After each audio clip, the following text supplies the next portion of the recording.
Picture this. It's September 1944, and the streets of a small Dutch town are about to become a killing field. German SS troops have their orders: execute every civilian in sight as punishment for resistance activities. But standing between those murderers and hundreds of innocent men, women, and children is a single American captain, armed with nothing but a typewriter, a handful of fake documents, and nerves of absolute steel. His name is Joseph Beerley, and what he's about to pull off will save over 300 lives in the next 6 hours through one of the most audacious bluffs in military history. But before we get to that heart-stopping confrontation, we need to understand something crucial about World War II that doesn't always make it into the history books. See, we hear a lot about the battles, the strategies, the grand movements of armies across continents. But there's another war that was fought simultaneously, a war fought not for territory or tactical advantage, but for something infinitely more precious: human lives. The lives of people who had no uniform, no weapon, no way to defend themselves against the machinery of total war that had consumed their world. This is the story of those moments, those incredible, often overlooked moments when soldiers made a choice. They could follow orders, stick to the mission, keep themselves and their units safe. Or they could risk everything: their careers, their freedom, their very lives, to save people they'd never met, in places they'd never heard of, for no strategic gain whatsoever. And time again, it was American soldiers who made that choice, who saw civilians in danger and said, "Not on my watch," who understood that the war wasn't just about defeating fascism on the battlefield, it was about preserving the very humanity that fascism sought to destroy. Now, let's be clear about the context we're dealing with here. World War II wasn't like previous conflicts. This wasn't armies meeting on open fields while civilians watched from a safe distance. No, this was total war. A conflict that deliberately targeted civilian populations, that turned entire cities into battlegrounds, that saw the systematic murder of millions through the Holocaust and countless other atrocities. By 1944, when our story really picks up momentum, the line between combatant and civilian had been brutally erased across Europe and the Pacific. And nowhere was this more evident than in the occupied territories where German and Japanese forces had spent years implementing policies of terror, collective punishment, and genocide. The rules of war, such as they were, had broken down completely in many areas. The Geneva Conventions existed on paper, sure, but they were routinely ignored. German SS units, in particular, had been given carte blanche to execute reprisals against civilian populations for any resistance activities. The calculus was simple and horrifying. One German soldier killed meant 10, 50, sometimes 100 civilians executed in revenge. Entire villages were burned to the ground. In France, in Belgium, in the Netherlands, in Poland, the pattern repeated itself over and over. The message was clear: resist and everyone dies. But here's where American military culture created something different, something special. See, the U.S. military had drilled into its soldiers from day one that they were fighting for freedom, for democracy, for the very principles that made America great. They weren't conquering armies, they were liberators. And that meant something. It meant that when push came to shove, when a GI saw civilians in danger, he didn't just see strategic complications or potential friendly fire risks. He saw human beings who needed help. He saw someone's mother, someone's child, someone's grandparent, and he acted. Let me take you back to June 1944, just weeks after D-Day. The Normandy invasion had succeeded, yes, but the fighting in France was absolutely brutal. The hedgerow country of Normandy wasn't the open tank country the Allies had hoped for. Instead, it was a nightmare of narrow lanes, thick bocage hedgerows that channeled advancing forces into kill zones, and desperate German defenders who knew they were fighting for their survival. And caught in the middle of this meat grinder were thousands upon thousands of French civilians who hadn't been able to evacuate before the fighting reached their villages. Enter Lieutenant John Robert Fox of the 92nd Infantry Division, one of the segregated African American units that, despite facing discrimination at home, volunteered to fight and die for American ideals overseas. Fox was a forward artillery observer, which meant his job was to get as close to enemy lines as possible and call in artillery strikes on German positions. It was one of the most dangerous jobs in the infantry, requiring not just courage, but incredible mathematical skill and split-second decision-making. One wrong coordinate, and you'd be dropping shells on your own guys. Now, on December 26, 1944, Fox found himself in the Italian village of Somocolonia. The Germans had launched a major counteroffensive, and Fox's unit was badly outnumbered. We're talking about maybe 100 American and Italian partisan fighters facing off against several hundred crack German mountain troops. The situation was desperate. The Germans were pushing through the village, going house to house, and everyone knew what that meant. The civilians who'd stayed behind, who'd hidden in cellars hoping to wait out the battle, they were going to be massacred. The Germans weren't taking chances with potential partisan sympathizers.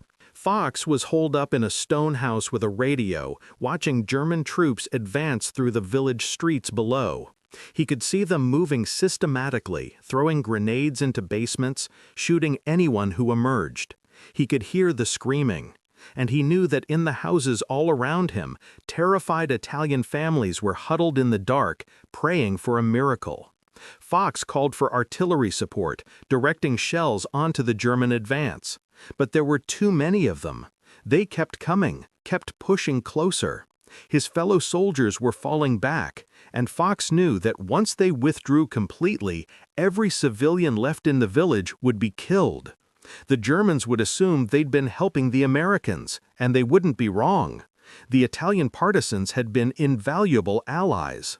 So Lieutenant John Fox made a decision that still gives me chills every time I think about it. He radioed back to the artillery batteries 8 miles away and gave them coordinates for a strike. His radio man looked at the numbers and went pale. "Sir," he said, "that's our position. You're calling artillery down on top of us." Fox looked at him, and his voice was absolutely steady. "Fire it," he said. Because Fox had done the math in his head. He knew that if he could bring the barrage down right on top of the German advance, while they were still in the village streets, while they were still exposed, he could break their assault. He could buy time for the civilians to escape in the chaos, time for reinforcements to arrive, time for something other than the massacre he knew was coming. But it meant calling down a rain of high-explosive shells on his own position. It meant certain death for himself and anyone else in that house. And he did it anyway. The shells started falling at 0800 hours. Witnesses later described it as hell on earth. Dozens of 105mm artillery shells slamming into a space the size of a football field, turning buildings into rubble, churning the village streets into a moonscape. The German assault broke completely. Their troops scattered, falling back in disarray, dragging their wounded with them. And when American forces retook the village the next day, they found Lieutenant John Fox's body in the ruins of that stone house, still clutching his radio. Around him were the bodies of roughly 100 German soldiers who'd been caught in the barrage he'd called down on himself. But here's the thing, they also found something else. In the cellars and basements of surrounding buildings, they found over 60 Italian civilians who'd survived. 60 men, women, and children who should have been dead, who would have been dead if Fox hadn't stopped that German advance cold. He'd known exactly what he was doing. He'd calculated the risk, weighed his own life against theirs, and made the choice. An American officer, an African-American man who'd faced prejudice and discrimination his entire life, had given everything to save Italian civilians he'd never spoken to. It took 50 years for Fox to receive the Medal of Honor for that action. 50 years of bureaucratic foot-dragging and lost paperwork, and let's be honest, the racism that plagued even the military's award system. But in 1997, President Clinton finally presented that medal to Fox's widow, and the citation read in part, "For conspicuous gallantry and intrepidity at the risk of his life above and beyond the call of duty." But those formal words barely scratch the surface of what Fox did. He didn't just risk his life, he deliberately sacrificed it to save people he had no obligation to protect. People who weren't American citizens, people who contributed nothing to his mission objectives. He did it because it was right, because that's what American soldiers do. But Fox wasn't alone in making that kind of choice. Let me take you to a different theater entirely, to the Pacific, where the war had its own particular horror. We're talking about the Philippines in 1945, specifically Manila, which became the site of one of the most vicious urban battles of the entire war. When American forces returned to liberate the Philippines from Japanese occupation, the Japanese Navy commander in Manila, Rear Admiral Sanji Iwabuchi, made a decision that would doom the city. He refused to follow orders to evacuate and instead decided to defend Manila to the last man, using the civilian population as human shields and slave labor. What followed was a month-long nightmare that destroyed 90% of the city and killed over 100,000 Filipino civilians. Japanese troops went on organized killing sprees, massacring entire neighborhoods in what became known as the Manila Massacre. They targeted hospitals, shooting patients in their beds. They burned families alive in their homes. They bayoneted children in front of their parents. It was genocide, pure and simple, driven by a fanatical refusal to surrender, combined with explicit orders to kill all Filipinos who might aid the Americans. Into this hell came the 37th Infantry Division and the 1st Cavalry Division, American soldiers who found themselves fighting not just a military battle, but a race against time to save as many civilians as possible. And here's where we meet Private First Class Ova A. Kelly, a 22-year-old farm boy from Kentucky who was serving as a medic with the 37th. Now, medics in World War II held a special status. Under the Geneva Conventions, they wore red crosses, carried no weapons, and were supposed to be protected by both sides. In reality, Japanese forces specifically targeted medics, seeing them as force multipliers who kept wounded Americans fighting. Being a medic in the Pacific Theater was basically a death sentence. Kelly was moving through Manila with his unit on February 9, 1945, when they came under intense fire from a Japanese strongpoint in a government building. The fighting was brutal, room-to-room combat with grenades and flamethrowers. Kelly was treating wounded soldiers in a shell crater when he heard something that stopped him cold. Crying. Children crying, coming from a building about 50 yards away across open ground that was being swept by Japanese machine gun fire. Any movement in that killing zone was suicide. The safest thing, the rational thing, was to wait for the building to be cleared by infantry or reduced by tanks. It's what the tactical manual said to do. It's what any reasonable person would have done. Kelly looked at that building, looked at the machine guns that would cut him down the second he moved, and started running anyway. Witnesses said he's sprinting in a zigzag pattern, moving so fast and so unpredictably that the Japanese gunners couldn't track him. Bullets were kicking up dirt around his feet, stitching lines across the wall behind him, but somehow, impossibly, he made it to the building entrance and dove inside. What he found there was a scene from a nightmare. Japanese soldiers had locked around 40 Filipino civilians, mostly women and children, in a basement room and set the building on fire. They'd planned to burn them alive. The people were screaming, choking on smoke, beating on the door that had been barricaded from outside. Kelly didn't hesitate. He used his combat knife to pry the door open, then started organizing an evacuation. But here's the problem.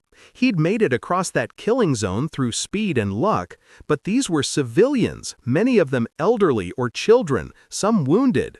They couldn't sprint. They'd be massacred the moment they stepped outside. So Kelly did something that sounds insane until you understand the mindset of American medics in World War II. He took off his helmet, held it up so the white medic's cross painted on it was clearly visible, and walked out into that street with 40 Filipino civilians behind him. He put himself at the front of the column, making himself the most visible target, and walked slowly and deliberately toward American lines, praying that the Japanese machine gunners would see the red cross on his armband and, against all evidence and experience, honor the medical protection conventions. They didn't. Of course they didn't. The machine guns opened up immediately, and Kelly was hit in the shoulder by the first burst. But he didn't go down. He didn't even speed up. He kept walking, kept leading those civilians forward, because he knew that if he ran or fell, they'd panic and scatter and die. He took 2 more rounds, one in the leg and one that creased his skull, but he stayed on his feet through sheer bloody-minded determination. And behind him, other American soldiers saw what was happening. They laid down covering fire so intense that it actually suppressed the Japanese positions long enough for Kelly to get those civilians across. All 40 of them made it. Kelly collapsed the moment he crossed into American lines, having lost so much blood that medics thought he was dead. He wasn't. He survived, somehow, and when he woke up in a field hospital 3 days later, the first thing he asked was whether those Filipino civilians had made it. They had, every single one. And when word spread through the 37th Infantry Division about what Kelly had done, something incredible happened. Other medics and soldiers started taking similar risks, deliberately exposing themselves to enemy fire to save Filipino civilians trapped by the fighting. It became a point of pride, a matter of honor. The Japanese were committing atrocities? Fine. The Americans would save every civilian they could reach, no matter the cost, because that's the difference between us and them. That's why we were the good guys. Let me give you another example, because this pattern repeated itself over and over throughout the war. We're going back to Europe now, to Belgium in December 1944 during the Battle of the Bulge. This was Hitler's last major offensive in the West, a desperate gamble to split the Allied armies and capture the vital port of Antwerp. The Germans achieved complete tactical surprise, punching through American lines in the Ardennes forest and advancing rapidly through some of the worst winter weather in decades. American units were scattered, surrounded, cut off. It was chaos. And in that chaos were tens of thousands of Belgian civilians who'd celebrated liberation just months earlier and now found themselves back under German occupation. The SS in particular was in a murderous mood. They were executing American prisoners of war. The Malmedy massacre saw 84 American POWs machine-gunned in a field. And they were doing the same to Belgian civilians suspected of aiding the Americans.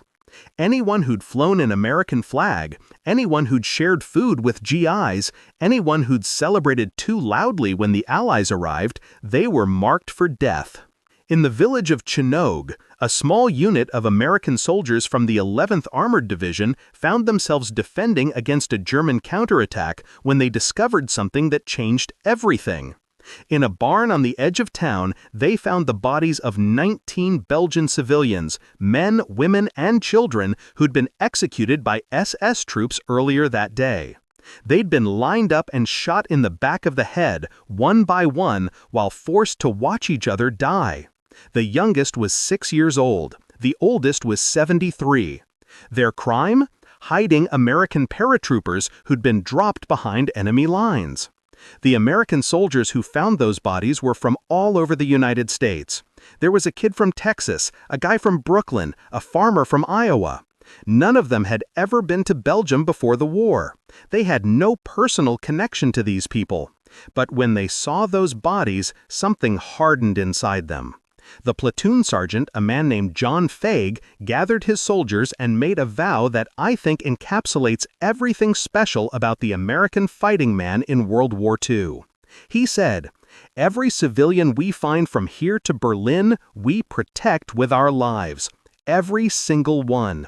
That's what we're fighting for." And they did. For the next 6 weeks, as the Battle of the Bulge raged around them, Faig's platoon made protecting Belgian and French civilians their secondary mission, right after killing Germans. They evacuated hundreds of people from combat zones, sometimes under fire.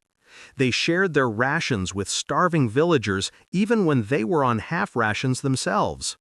When they liberated a town, the first thing they'd do was round up any SS or Gestapo prisoners and make them stand in the town square so the civilians could see they were defeated, that they couldn't hurt anyone anymore. There's a recorded incident where Faig's platoon was holding a farmhouse against a German probe when they discovered a Belgian family hiding in the cellar, a mother, a grandmother, and 3 children. The tactical move would have been to evacuate them to the rear and use the farmhouse as a defensive position, but Faig knew that any evacuation route was under observation by German artillery spotters. Moving in daylight would get them killed. So the platoon held that farmhouse for 3 days, keeping the family safe in the cellar, even though it meant they were stuck in an exposed position that was taking regular mortar fire. 2 American soldiers died defending that farmhouse. And when relief finally came and the family could be evacuated safely, the mother asked through a translator why the Americans had risked so much for them. Faig's answer was simple: "Because we're Americans. That's what we do." Now, I want to shift gears and talk about a different kind of heroism, the kind that doesn't involve direct combat but requires just as much courage. I mentioned Joseph Birrell at the beginning, the captain with the typewriter and the fake documents. Let me tell you that story now because it's one of the most remarkable bluffs in military history and it saved hundreds of lives. Birrell was actually a private, not a captain. That was part of the bluff. He was a paratrooper with the 506th Parachute Infantry Regiment, the same unit that would later be immortalized in Band of Brothers. He parachuted into Normandy on D-Day, was captured by the Germans, and spent months in a POW camp before escaping. And here's where it gets wild. He ended up behind Soviet lines, convinced a Red Army tank commander to let him join their unit, and actually fought with Soviet forces for several weeks before being returned to American control. But before all that, during his time moving through occupied territory trying to reach Allied lines, Birrell witnessed something that would drive his actions for the rest of the war. He saw SS troops conducting a cleansing operation in a French village. They were going door to door, dragging out anyone suspected of resistance activities, which in practice meant anyone the local collaborators had a grudge against. Birrell watched from hiding as they assembled about 30 people, men, women, a few teenagers, in the village square and prepared to execute them. He was one man, unarmed except for a knife he'd stolen, with no way to stop what was about to happen. And it haunted him. Years later, he said that watching those French civilians shot and left in the square was worse than anything he experienced in combat, because he couldn't do anything about it. So when Birrell finally made it back to Allied control and was reassigned to duty, he made it his mission to find ways to save civilians whenever possible. He volunteered for every dangerous patrol, every liaison mission, anything that might put him in a position to help. And in September 1944, his opportunity came. He was part of an intelligence unit moving through newly liberated Holland when they received word that SS troops were conducting reprisal operations in a town called Putten. The Germans had gotten hit by resistance fighters who'd blown up a staff car, killing one officer. The standard reprisal ratio was being applied. 1 German dead meant the entire male population of the town would be executed or deported to concentration camps. Birrell's commanding officer wanted to wait for reinforcements, attack in strength. But Birrell knew that would take hours, maybe days, and those civilians didn't have hours. So he pulled together a team of 4 other soldiers, scrounged up German uniforms from prisoners, and created a set of forged documents that identified him as SS Hauptsturmführer Klaus von Baer, assigned to assess local security situations for Heinrich Himmler himself. The documents were good. Birrell had gotten help from a Dutch forger who'd been creating fake papers for Jews trying to escape the Holocaust, but they weren't perfect. Any serious scrutiny would reveal them as fraud. Birrell and his team drove straight into Putin in a captured German staff car, past Wehrmacht checkpoints, right up to the local SS commander who was organizing the reprisals. And then Birrell, speaking fluent German he'd learned from his immigrant grandparents, proceeded to dress down this SS officer in front of his own men. He accused him of exceeding his authority, of creating security problems for the Reich by turning the population against them, of acting without proper authorization from Berlin. He waived his fake documents, cited non-existent regulations, and basically bluffed this SS commander into believing that carrying out the planned executions would end his career and possibly get him shot for insubordination. The audacity of it was staggering. Birrell was a private pretending to be an SS captain, surrounded by actual SS troops who would have killed him instantly if they'd known the truth. His forged papers wouldn't stand up to any real examination. He had no backup, no way out if things went wrong. But he sold it through sheer confidence and by exploiting something he'd observed about SS officers. They were terrified of Heinrich Himmler and the internal security apparatus of the Nazi state. The possibility that this arrogant officer in front of them might actually be an internal investigator was enough to make them hesitate. And in that hesitation, Birrell created an opening. He ordered the civilians released immediately, pending investigation of the incident by proper Reich security channels. The SS commander, now thoroughly cowed and worried about his own skin, complied. 342 men who'd been lined up for execution or deportation were sent home to their families. Birrell and his team drove out of town, ditched the German uniforms, and reported back to their unit, expecting to be court-martialed for the crazy stunt they'd just pulled. Instead, they got commendations, because American military leadership understood something crucial. Yes, they'd violated about a dozen regulations and taken insane risks, but they'd saved hundreds of innocent lives. That mattered more than protocol. That's the difference between the American military culture and the rigid, brutal hierarchy of the Nazi war machine. American soldiers were encouraged to show initiative, to value human life, to make decisions based on what was right rather than just what was ordered. It created flexibility, adaptability, and a moral framework that consistently put Americans on the right side of history. Let me give you one more story. This one from the very end of the war, because I want to show you how this pattern of American soldiers risking everything to save civilians persisted even when victory was assured, even when there was no strategic reason to take those risks. We're talking about April 1945, the final weeks of the war in Europe. The Third Reich is collapsing. Hitler is holed up in his bunker in Berlin, and Allied armies are racing across Germany from both east and west. The organized German military is falling apart, but there are still pockets of fanatical resistance, and the SS is executing anyone suspected of defeatism or collaboration with the Allies. A unit of the 3rd Armored Division, spearheading the American advance, came across a situation that would test everything these soldiers believed about their duty and their honor. They encountered a train, but not just any train. This was a freight train that had been sitting on a siding for 3 days, locked and unguarded. And from inside the boxcars came the sounds of crying, screaming, begging in multiple languages. The soldiers didn't know what they'd found, but they knew it was bad.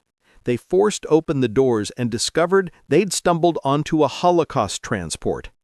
Inside those boxcars were nearly 800 prisoners, mostly Jews, who'd been shipped out of a concentration camp that was being evacuated ahead of the Soviet advance. The conditions were beyond description. These people had been locked in those cars without food, water, or sanitation for 3 days. Many were already dead. The survivors were skeletons, suffering from typhus, dysentery, malnutrition so severe that their bodies had started consuming themselves. The stench was overwhelming. The American soldiers who opened those doors were hardened combat veterans who'd seen death and destruction for months, but grown men wept at what they found. And here's the thing, the American unit was under orders to keep advancing. They were part of the spearhead, racing to cut off German forces retreating toward the Alps. They had specific objectives, a tight timeline, and stopping to deal with this humanitarian disaster would mean falling behind schedule, potentially allowing German units to escape.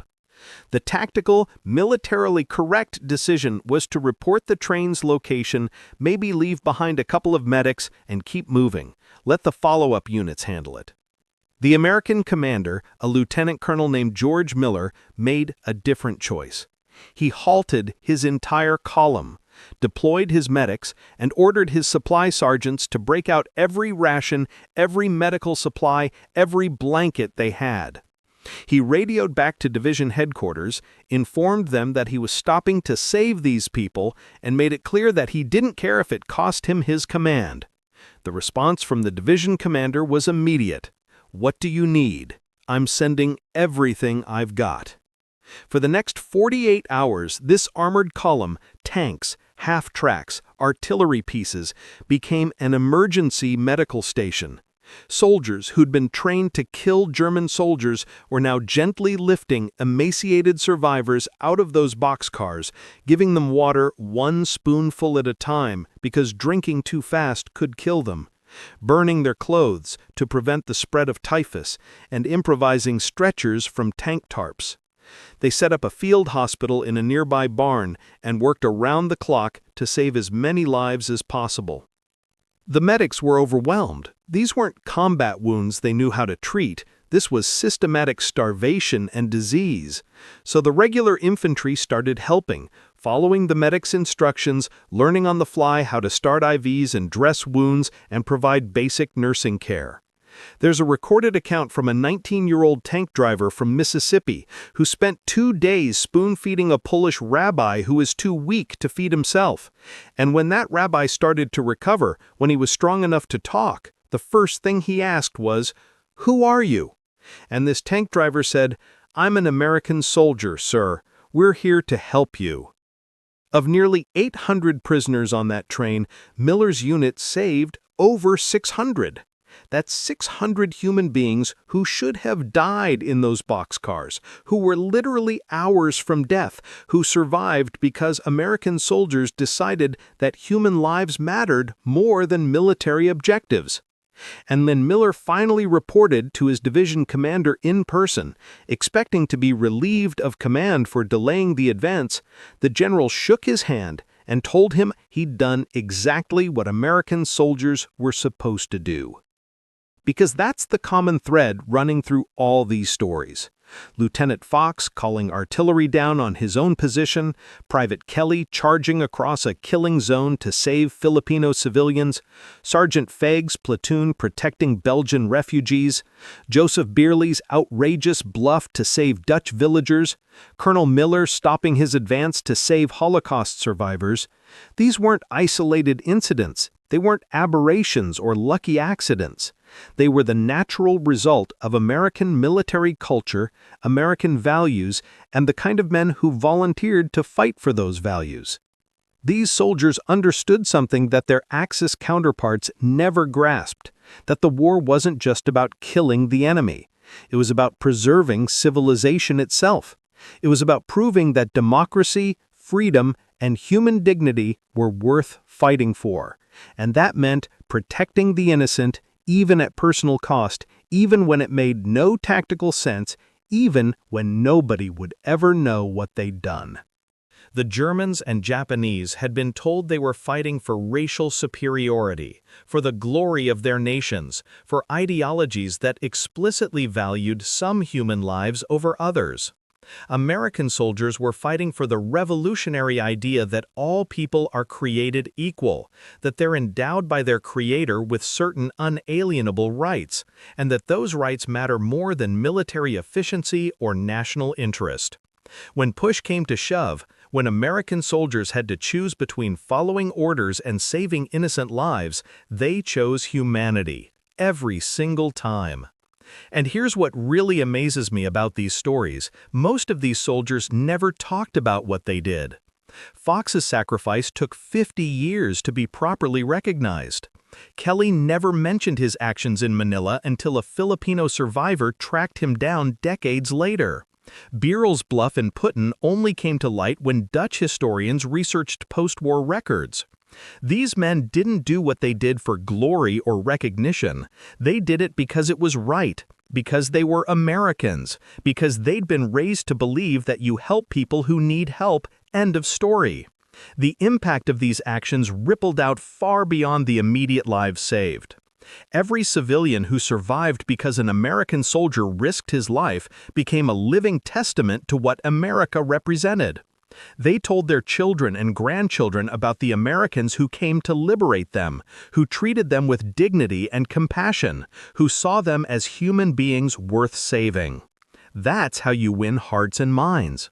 That's how you build lasting alliances. That's how you prove that your cause is just. After the war, many of these survivors stayed in touch with their rescuers. The Filipino civilians Kelly saved pooled their money to send him a medal they'd made themselves. The Belgian family Fagu's platoon protected named their next child after him. The Holocaust survivors Miller's unit rescued testified at Nuremberg about what they'd witnessed, helping to ensure that Nazi war criminals faced justice. And in every case, they made sure the world knew. It was Americans who saved them, Americans who risked everything for people they'd never met. This is the untold story of World War II. Not the grand battles and famous generals, but the individual moments of courage and compassion that defined what America brought to that conflict. We didn't just have better weapons or more resources, though we had both.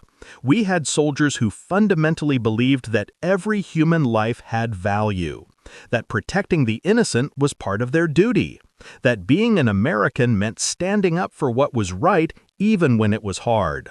The Axis powers never understood this. They saw civilians as either assets to be exploited or obstacles to be eliminated.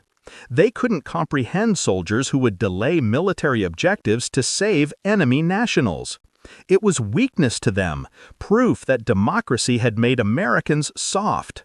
But they were wrong. It was strength.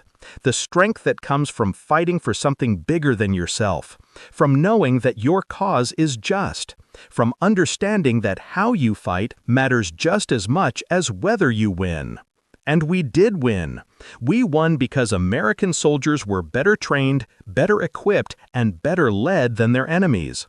But we also won because we were better men. We won because when Lieutenant Fox saw civilians in danger, he didn't calculate the cost-benefit ratio, he acted.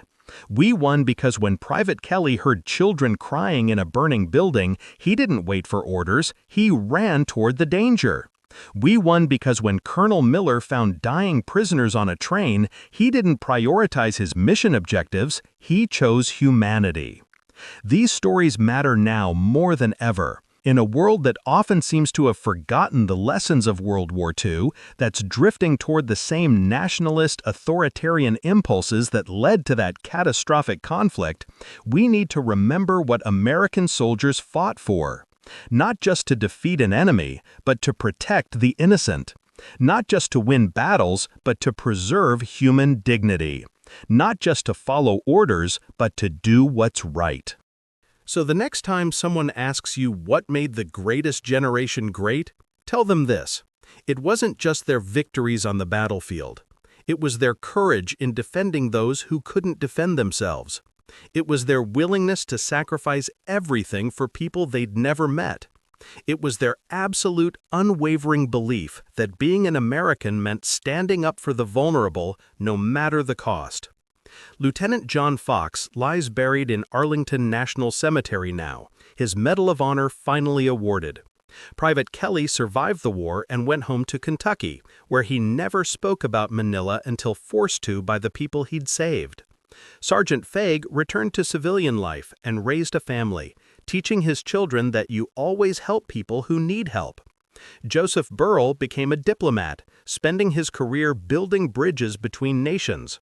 Colonel Miller commanded soldiers for another 20 years, always teaching them that mission objectives matter less than doing the right thing.